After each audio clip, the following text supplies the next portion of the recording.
Mari kita lihat pagi hari ini kita akan belajar tentang menghadirkan kerajaan Allah melalui praktek ibadah yang sejati. Menghadirkan kerajaan Allah melalui praktek ibadah yang sejati. Kita sudah mulai topik tentang menghadirkan kerajaan Allah dari minggu yang lalu. Minggu lalu kita belajar tentang kerajaan Allah itu bukan kerajaan lahiriah, tetapi kerajaan yang bersifat rohania. Nah, hari ini kita akan lihat bagaimana kita menghadirkan kerajaan Allah dengan praktek ibadah yang sejati. Dari minggu-minggu kemarin saya sudah katakan kita akan goreng terus ini ibadah yang sejati. Karena kekristenan kalau nggak praktek ini, ya nonsens, tidak ada, nihil, ya, tidak ada kekristenan tanpa praktek ini. Termasuk ketika kita berkumpul pada pagi hari ini atau beribadah tiap hari minggu, kita harus evaluasi. Kita harus lihat apakah yang kita lakukan ini adalah ibadah yang sejati atau bukan. Jangan-jangan kita selama ini bukan orang-orang yang mempraktekkan ibadah yang sejati. Nah, kita lihat yang pertama saudara dalam 2 Timotius pasal 3 ayat 5. 2 Timotius 3 ayat 5 berkata, secara lahiriah mereka menjalankan ibadah mereka, tetapi pada hakikatnya mereka memungkiri kekuatannya. Jauhilah mereka itu. Dalam ayat ini ternyata ibadah itu memiliki kekuatan. Dalam terjemahan lama, ibadah itu memiliki kuasa. Namun ada orang-orang yang beribadah tetapi memungkiri kuasa atau kekuatan dari ibadah itu. Oleh sebab itu ada banyak orang Kristen walaupun beribadah tapi dalam tanda kutip ibadahnya tidak memiliki kekuatan atau kekuatan ibadah yang sejati, tidak menghasilkan, tidak berdampak apapun dalam hidup mereka. Kelihatannya rutin beribadah tapi tidak merasakan kekuatan ibadah. Nah, ibadah yang seperti itu harus dievaluasi. Kita harus memeriksa ibadah kita, apakah ibadah itu ada kekuatannya atau tidak ada kekuatannya. Sebab kalau ibadah yang kita lakukan tidak ada kuasa, tidak ada kekuatan, maka ibadah itu tidak akan menghasilkan apa-apa dalam hidup kita. Oleh sebab itu ada banyak anak Tuhan yang tidak mengalami perubahan. Nah, ini yang pertama saudara. Ibadah itu mengandung kuasa atau kekuatan. Oleh sebab itu hati-hati. Dalam ayat ini dikatakan, kenapa banyak orang tidak mengalami kekuatan dari ibadah itu? Karena mereka cuma praktek ibadah secara lahiriah, cuma setor muka saja. Dalam Matius 15 ayat 8 sampai 9, bangsa ini memuliakan aku dengan bibirnya, padahal hatinya jauh daripadaku. Percuma mereka beribadah kepadaku, sedangkan ajaran yang mereka ajarkan ialah perintah manusia. Jadi praktek hidup mereka menunjukkan ibadah yang mereka lakukan itu sia-sia, percuma. Ibadah yang mereka lakukan itu tidak menghasilkan apa-apa dalam praktek hidup. Mari lihat yang kedua, ada apa dalam ibadah yang sejati. Dalam ibadah yang sejati ada kekuatan, keteguhan untuk membuat hidup tidak mudah tergoncangkan. Ibrani pasal 12 ayat 27 sampai 28. Ungkapan satu kali lagi menunjuk kepada perubahan pada apa yang dapat digoncangkan, karena ia dijadikan supaya tinggal tetap apa yang tidak tergoncangkan. Jadi karena kita menerima kerajaan yang tidak tergoncangkan, marilah kita mengucap syukur kepada Allah dan beribadah kepada Allah menurut cara yang berkenan kepadanya dengan hormat dan takut. Lihat saudara, Alkitab menulis goncangan pasti terjadi. Bahkan segala sesuatu yang belum goncang akan bergoncang. Coba saudara berimajinasi sebentar. Segala sesuatu yang bisa digoncang yang hari ini belum goncang, pasti goncang. Ngeri saudara. Kalau segala sesuatu tanpa terkecuali semuanya digoncang-gancang, membutuhkan hidup yang kuat. Amin. Menuntut kehidupan yang harus kokoh. Hari-hari ini goncangan belum seberapa, belum semuanya. Tetapi pada waktunya nanti segala sesuatu pasti goncang. Kenapa Allah akan menggoncang segala sesuatu? Supaya nanti kalau ada yang tidak tergoncangkan itu akan menjadi menarik perhatian. Dan Alkitab menulis itu adalah kerajaan Allah yang tak tergoncangkan. Ketika segala sesuatu tidak bisa dipegang karena berubah, tidak menentu, bahkan goncang, lalu ada satu yang tidak tergoncangkan, ini akan sangat menarik perhatian orang. Artinya bahwa ada kalanya Allah harus membiarkan goncangan terjadi dalam hidup kita hanya untuk menarik perhatian kita kepada kerajaan Allah. Haleluya. Hanya untuk menunjukkan kepada kita bahwa hanya kerajaannya saja yang tidak tergoncang. Oleh sebab itu adalah sebuah kebodohan kalau kita tidak memilih berpegang dan hidup di dalam sesuatu yang tidak tergoncangkan. Dan Alkitab menulis hanya ada satu cara untuk kita bisa menikmati keadaan yang tidak tergoncangkan, yaitu melakukan ibadah yang berkenan kepada Tuhan. Apakah kita masih pandang enteng ibadah?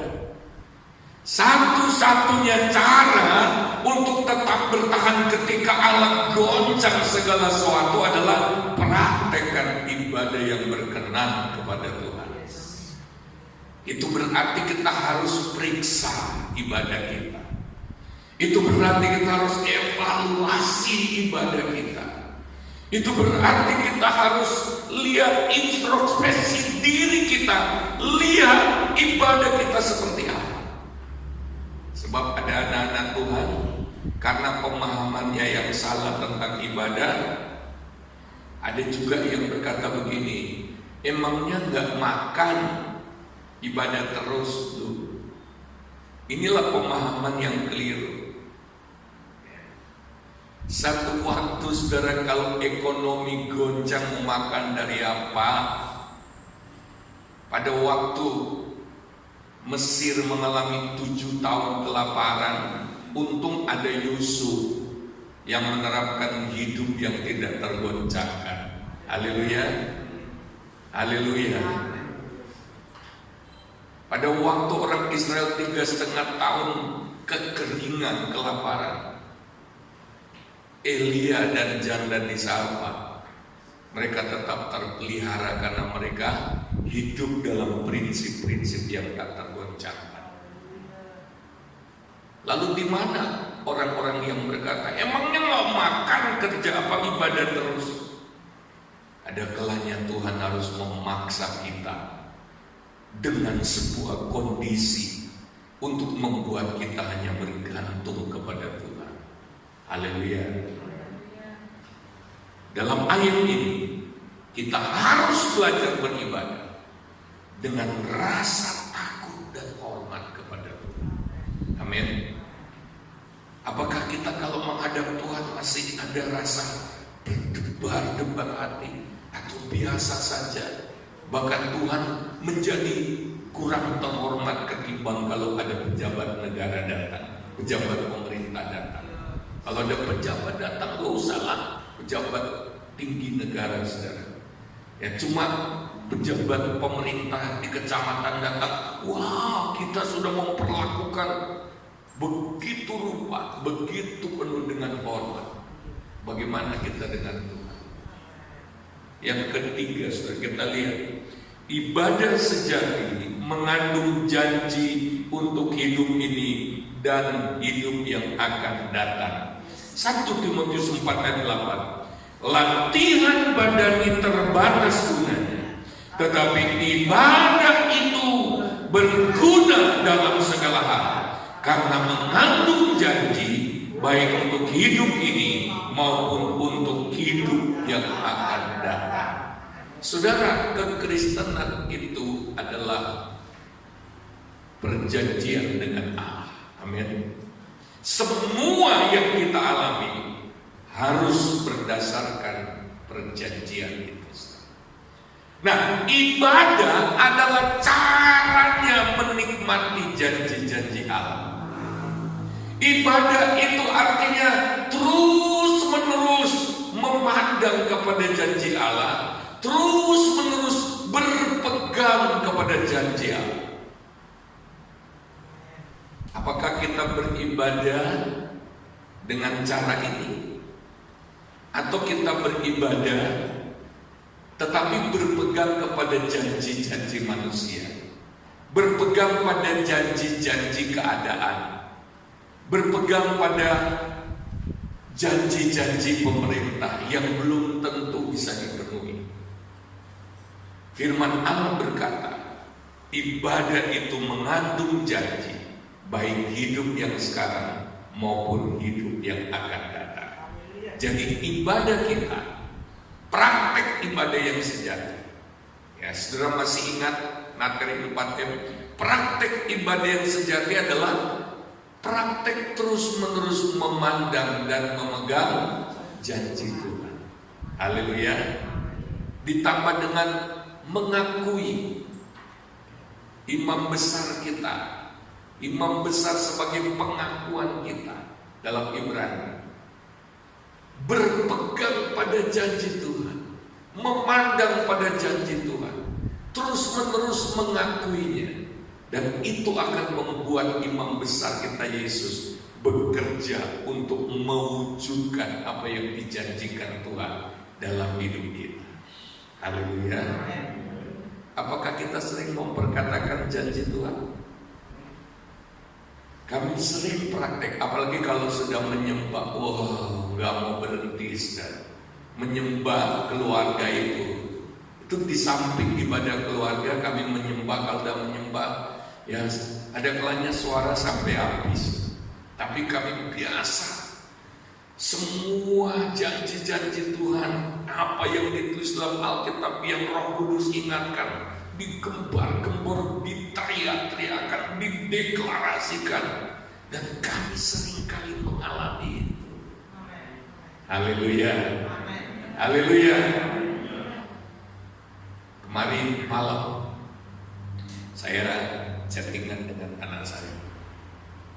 Saya baca-baca di internet tentang bagaimana sih bertahan bukan cuma di musim pandemi, bagaimana kita bisa bertahan ke depan di tengah arus perubahan dunia yang begitu luar biasa cepat. Bagaimana mengadaptasi, saudara? Lalu kemudian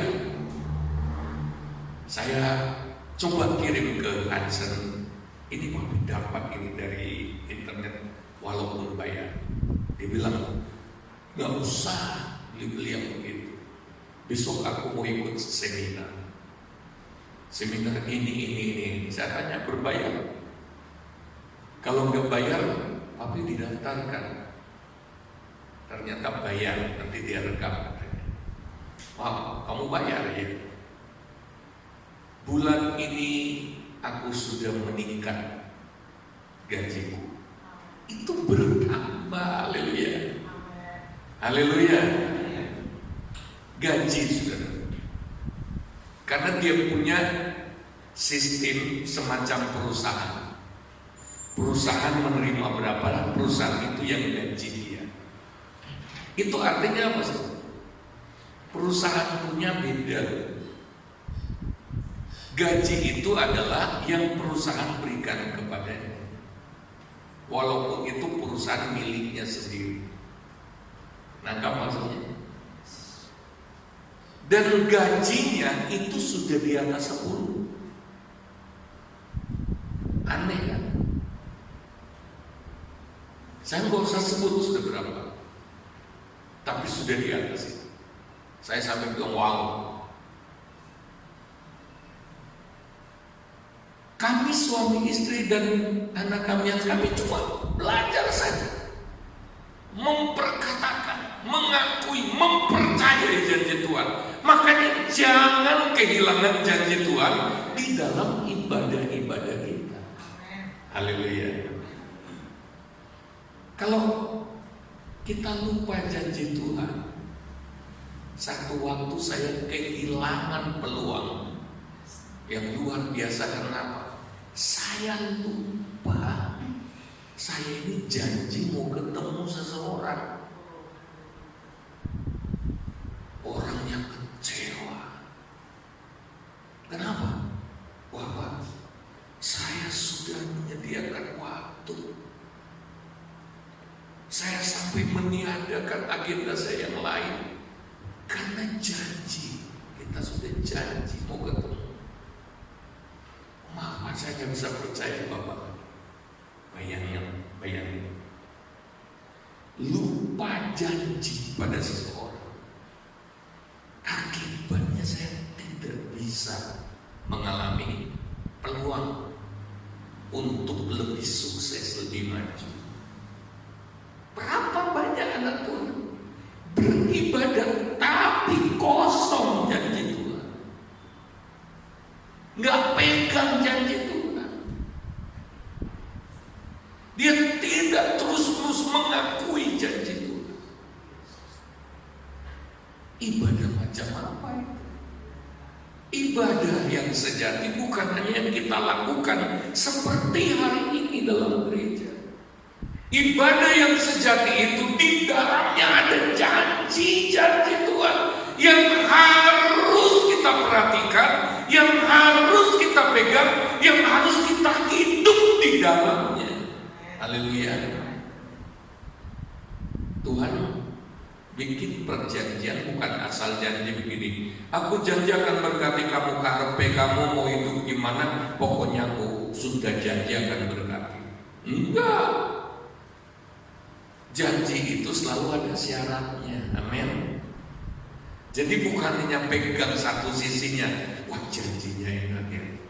Tapi perjanjian itu dua belah pihak itu ada kewajibannya. Amin. Kita sudah belajar, saudara. Perjanjian Allah dengan umat Tuhan dalam perjanjian lama itu persyaratannya hukum yang utama, yang kemudian dijelaskan dalam 10 perintah. Kalau kamu lakukan ini janji. Haleluya. Haleluya. Kita tidak bisa menagih janji Allah kalau kita tidak melakukan tanggung jawab kita. Yang keempat, ibadah yang sejati mengundang berkat Allah. Keluaran pasal 23 ayat 25. Keluaran 23 ayat 25. Tetapi kamu harus beribadah kepada Tuhan Allah, maka Ia akan memberkati roti makanan dan air minuman, dan aku akan menjauhkan penyakit dari tengah-tengah. Haleluya. Sudah percaya firman Allah ini? Sekali lagi, ibadah yang sejati belum tentu ya orang yang hadir dalam ibadah hari Minggu acara seperti hari ini lalu melakukan ibadah yang sejati. Nanti kita akan belajar bagaimana ibadah yang sejati bisa menangkal penyakit. Saudara percaya nggak ini firman Allah?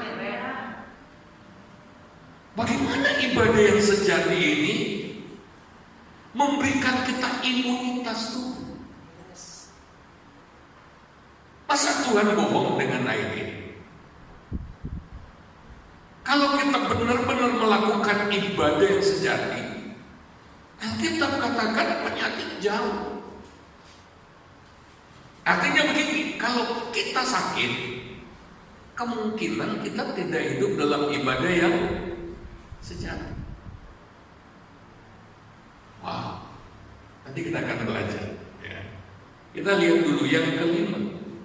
Ibadah yang sejati adalah kunci menuju hidup yang berubah dan menjadi berkat dalam komunitas. Lihat Roma pasal 12.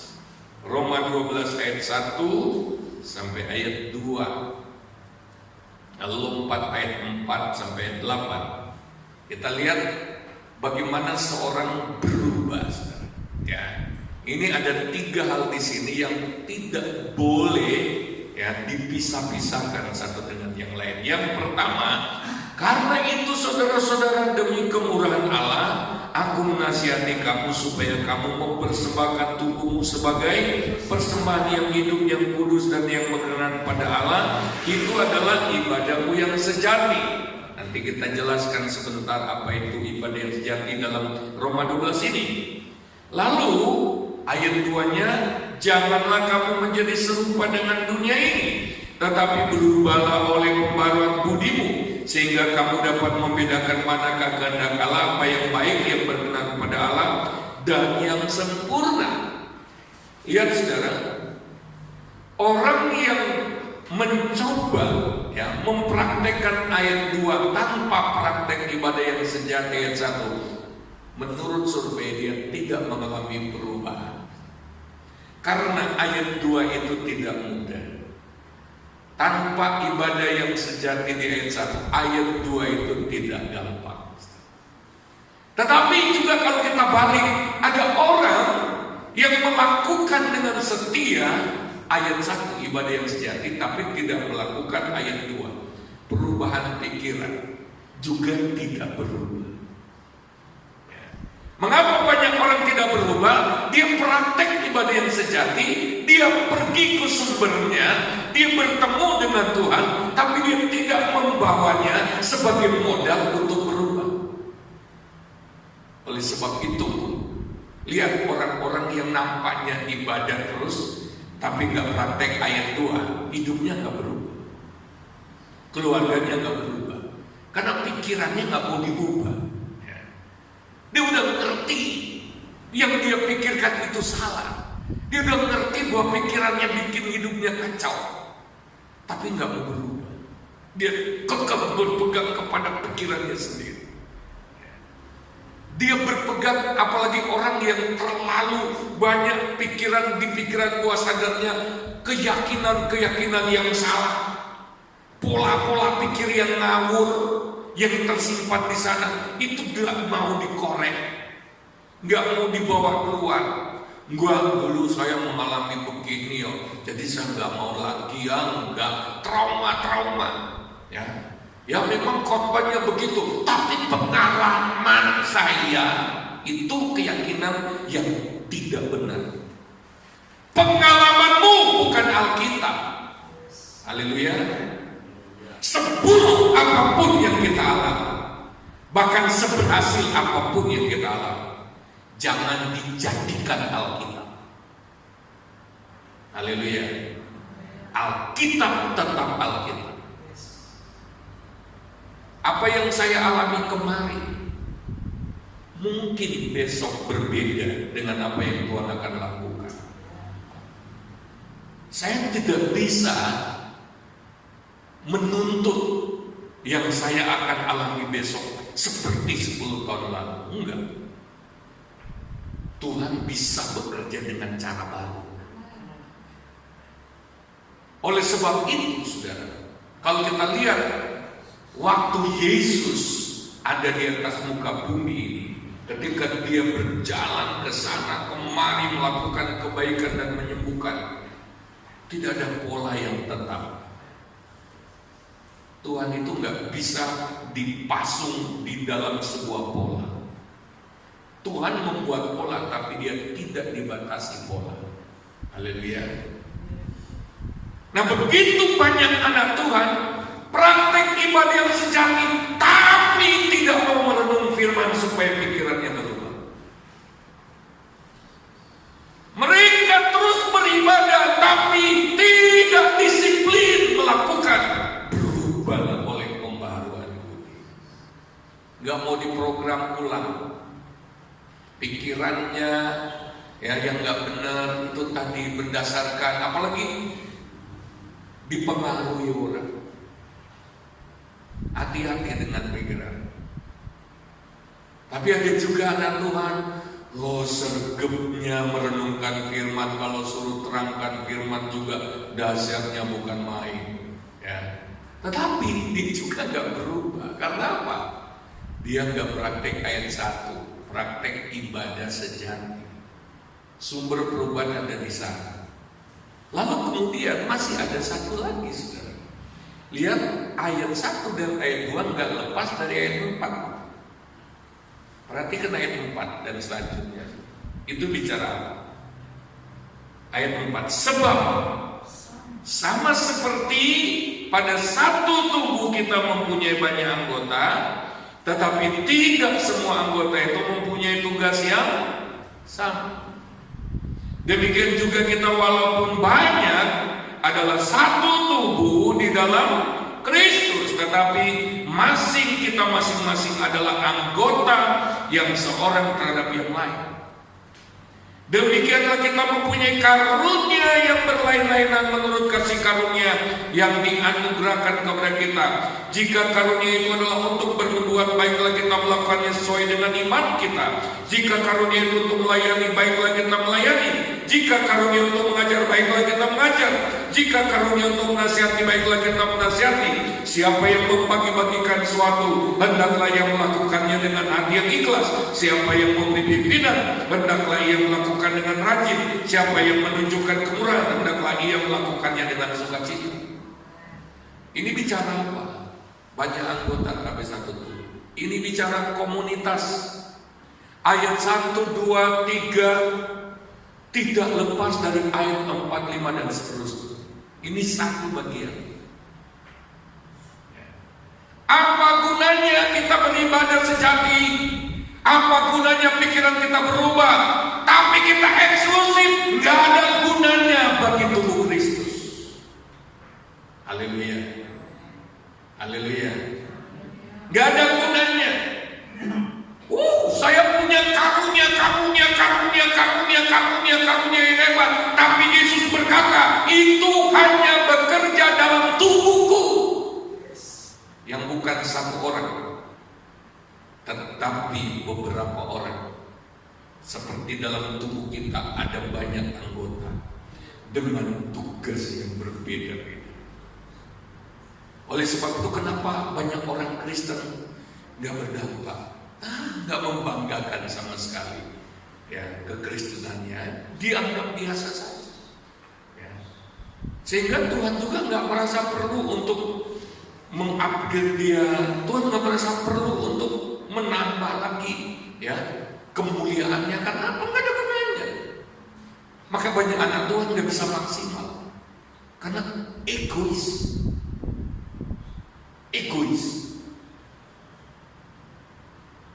Dia maunya menikmati sendiri. Dia gak peduli orang lain, gak peduli komunitas.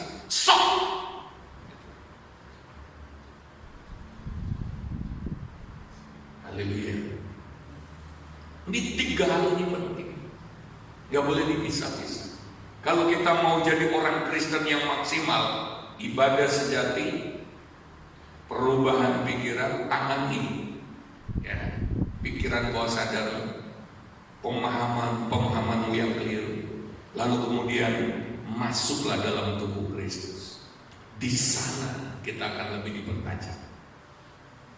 Ini kunci perubahan hidup yang maksimal. Haleluya. Haleluya. Yang keenam, saudara. Menurut Roma 12 ayat 1, Ibadah sejati adalah praktek mempersembahkan tubuh sebagai korban yang hidup. Persembahkanlah tubuh. Nah, saya harus jelaskan ini walaupun mungkin sudah 4-5 kali, supaya pikiran kita terprogram ulang sesuai dengan pola ibadah yang Tuhan inginkan. Jadi ibadah yang sejati adalah mempersembahkan tubuh sebagai korban yang hidup. Korban yang hidup. Itu artinya 1 kali 24 jam kita hidup, ya sepanjang 1 kali 24 jam itu tiap hari kita menjadi korban atau kita mempersembahkan tubuh kita. Persoalannya kita seringkali turun dari mesbah. Maka praktek ibadah yang sejati atau persembahkan tubuh ini sehari harus berkali-kali. Haleluya. Nangkap maksudnya? Jadi cara praktek ibadah yang sejati itu persembahkan tubuh. Bukan tubuh yang sudah mau mati, bukan. Tapi persembahkan tubuh sebagai korban yang hidup. Itu artinya seluruh hidup, selama hidup harus dipersembahkan kepada Tuhan. Seluruhnya, nafasmu, denyut nadimu, semua. Nah, caranya saudara, caranya melakukan adalah Kolose 3 ayat 23. Persembahkan tubuh artinya semua fungsi tubuh dan semua yang dilakukan oleh tubuh. Itu yang dimaksud persembahkan tubuh. Sama seperti kalau saudara kasih HP ke saya, saudara nggak bisa mengatakan begini, Pak, saya kasih cuma perangkatnya saja ya, jangan digunakan.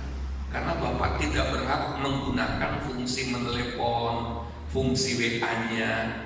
Ya loh Pak, saya cuma kasih ke Bapak, pegang aja HP-nya, pegang aja ya, nggak boleh digunakan. Itu apa?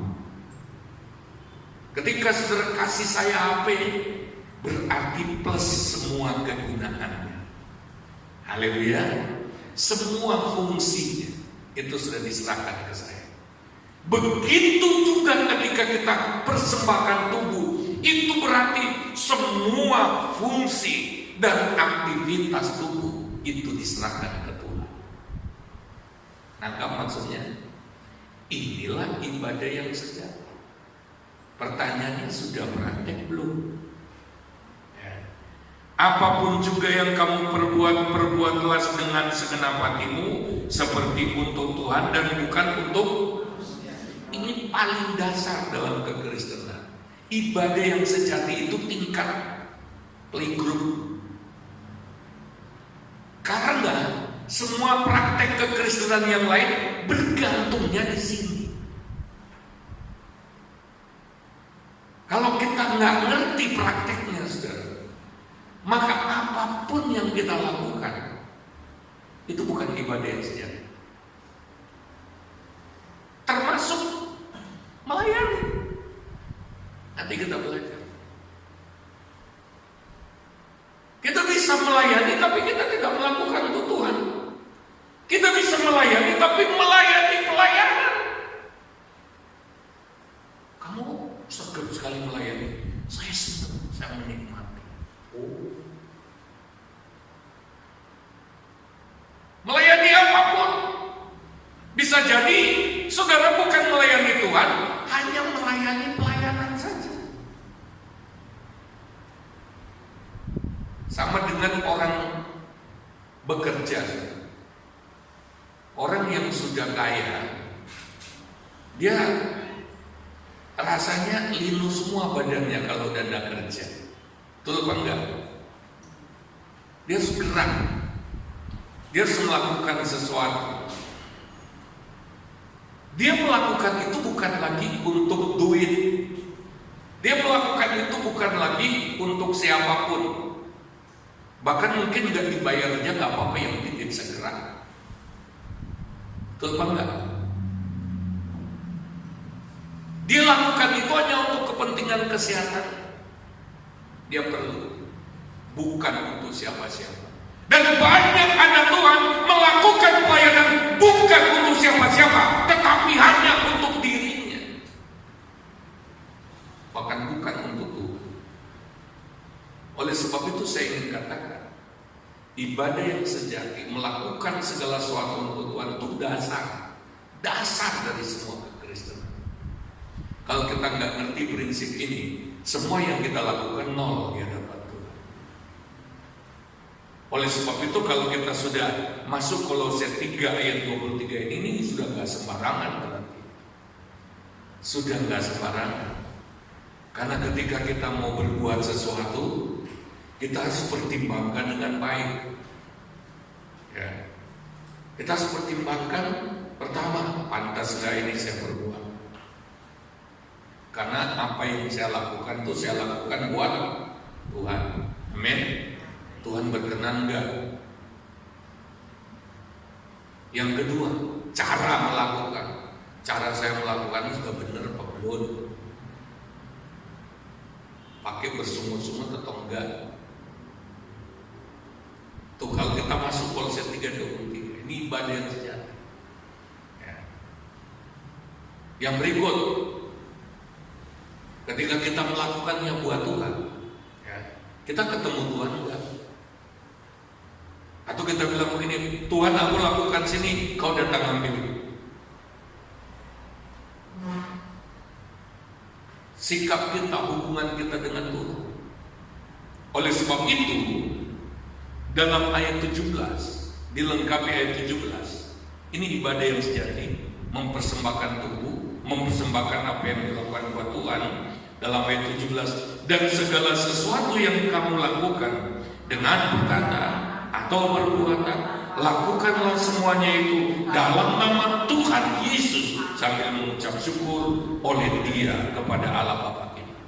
Lakukan segala sesuatu dalam nama Tuhan Yesus. Keluaran pasal 3 ayat 14-15 itu pertama kali namanya Tuhan disebut. Ketika Musa bertanya, Tuhan, kalau orang Israel nanti tanya siapa yang putus aku, ya, siapa nama Tuhan? Inilah pertama kali Tuhan kasih tahu namanya. Dalam bahasa Ibrani Tuhan bilang, akulah Yahweh. Diterjemahkan, akulah aku ada. Akulah sang ada. Siapa yang putus kamu? Dia yang ada itu. Ada, selalu ada, hadir, itu namanya. Ini bukan sembarangan. Jadi melakukan segala sesuatu dalam nama Tuhan itu artinya apa? Melakukan segala sesuatu dalam keberadaan Tuhan, melakukan segala sesuatu dalam kehadiran Tuhan, melakukan segala sesuatu di hadapan Tuhan, melakukan segala sesuatu dengan selalu masuk dalam hadirat Allah. Haleluya. Itu artinya lakukan segala sesuatu dalam nama Tuhan.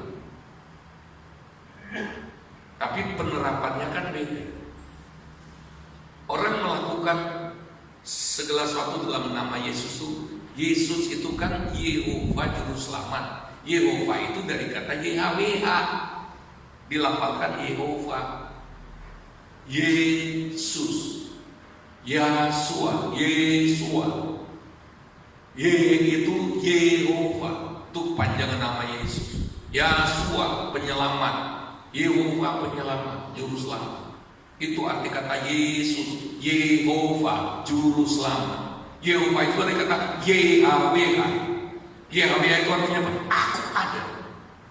Akulah sang ada. Akulah sang eksistensi. Tanpa Dia segala sesuatu nggak ada. Jadi lakukan segala sesuatu dalam nama Yesus. Ada orang praktiknya begini, dalam nama Yesus saya lakukan. Cuma ngomong, tapi dia itu tidak berada dalam kehadiran Allah.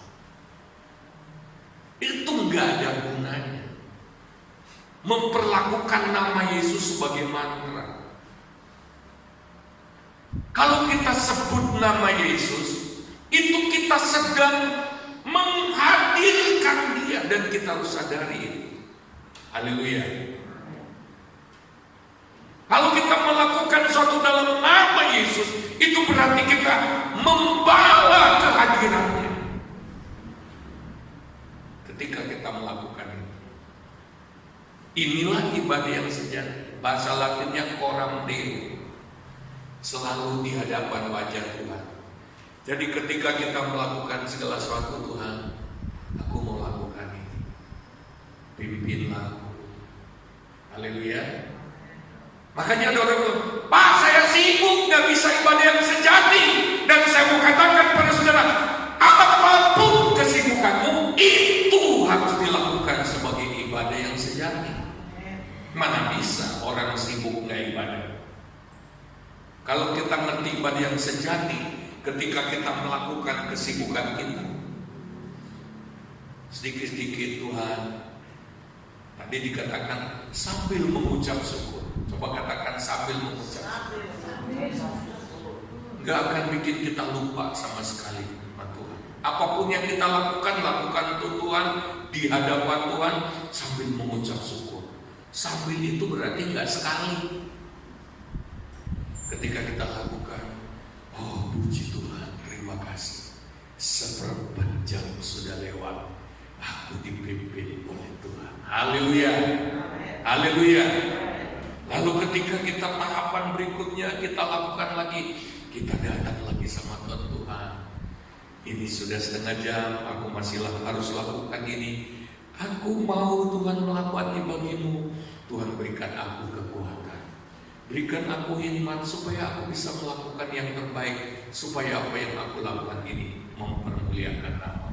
Saya ingin mengatakan, jika segala yang kita lakukan selalu membawa kita kepada Tuhan, apa yang kita lakukan itu bukan lagi perbuatan kita sendiri, tapi Allah turut campur tangan di dalamnya. Dan apapun yang merupakan produknya Tuhan, itu awet, saudara, awet. Karena tidak ada yang Tuhan hasilkan yang bersifat itu sementara, enggak. Yang lain mungkin bisa begitu rapuhnya, gampang hilang dan lain sebagainya. Tapi produknya Tuhan itu enggak ada yang kualitasnya elek. Oleh sebab itu ketika kita melakukannya untuk Tuhan, di hadapan Tuhan, dalam hadirat Tuhan, dalam pantauan Tuhan, itu ada intervensi Tuhan di sana. Apa yang kita lakukan itu bukan produk diri kita sendiri toh. Apa yang kita lakukan itu termasuk menjadi produknya surga. Dan itu kualitasnya ujian. Kualitasnya nggak main-main. Oleh sebab itu lihat saudara, orang yang hasil hidupnya itu, hasilnya merupakan produk dari coram Deo, produk dari praktek ibadah yang sejati, itu gak gampang tumbang, gak gampang goncang. Haleluya. Saya beri kemuliaan bagi Tuhan.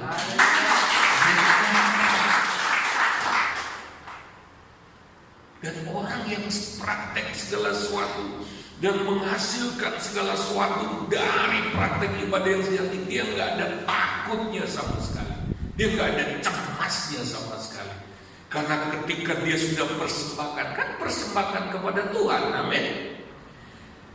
Segala sesuatu yang kita lakukan tapi tidak dipersembahkan pada Tuhan, itu di luar tanggung jawab Tuhan. Amin. Nangkap maksudnya? Tapi ketika kita melakukan sesuatu Tuhan, apapun yang aku kerjakan akan sia-sia kalau aku tidak persembahkan kepadamu. Sebab kalau kita persembahkan ke dalam tangan Tuhan, Tuhan pasti ikut bertanggung jawab. Hasil sedikit Tuhan bilang, gak apa-apa, sedikit juga gak apa-apa. Oh, haleluya. Ya, sedikit nggak apa-apa, tapi amen. Ketimbang banyak cepat hilang menguap. Haleluya. Amin. Ini praktik ibadah yang sejati. Sambil mengucap syukur. Saudara bisa bayangkan ada orang mengerjakan sesuatu sambil dia di hadapan Tuhan, dia selalu, wah Tuhan terima kasih. Setengah jam sudah berlalu, Engkau sudah pimpin aku. Amin. Walaupun hasilnya tidak seperti orang lain, aku bersyukur Engkau yang sudah memimpin aku. Ya. Ketika melakukan berikutnya lagi, mau berjalan saja kita bilang, Tuhan, aku mau jalan keluar. Tuhan, aku mau persembahkan aktivitas ini dalam tangan. Gunakanlah perjalananku ini untuk kemuliaan nama. Amin. Apapun. Ya. Waktu cuci piring, tetangga dengar kok lagi kelotak-kelotak. Wah, tapi sambil, ya, apalagi tetangga sempat lihat, wah wajahnya penuh dengan damai. Melakukan segala sesuatu untuk Tuhan, menghasilkan kemuliaan bagi Tuhan. Hidup pasti diberkati. Amin. Itulah ibadah yang sejati. Makanya dalam 1 Tesalonika 5 ayat 16-18, bersukacitalah senantiasa, tetaplah berdoa, mengucap syukurlah dalam segala hal, sebab itulah yang dikehendaki Allah di dalam Kristus Yesus bagi kamu. Di dalam segala situasi tetaplah bersyukur. Bahkan ketika kita mengalami kesulitan, tetaplah mengucap syukur. Karena Allah tidak pernah membiarkan situasi apapun tanpa Dia intervensi kita. Itulah hidup yang selalu praktek ibadah yang sejati. Dan ibadah yang sejati bukan yang ritual-ritual seperti ini, yang termasuk ini, tapi bukan sesempit ini. Yang ke-10 terakhir, ibadah yang sejati harus dilatih. 1 Timotius 4 ayat 7, tetapi jauhilah tahyul dan dongeng nenek-nenek tua, latihlah dirimu beribadah. Dilatih itu artinya apa? Praktek yang tadi itu. Nggak bisa langsung jadi, guys. Kita harus berlatih, harus disiplin, berulang-ulang mempraktekannya. Amin. Hidup mempersembahkan tubuh kepada Tuhan. Dalam sehari mungkin kita harus lakukan berkali-kali. Bukan cuma mungkin, harus. Karena setiap yang kita lakukan sepanjang hari kan harus dipersembahkan kepada Tuhan dan untuk kemuliaan. Orientasi hidup kita semuanya sudah untuk Tuhan, gak ada lagi buat diri kita. Diri kita bagaimana? Terserah Tuhan, Tuhan yang mikirin. Amin.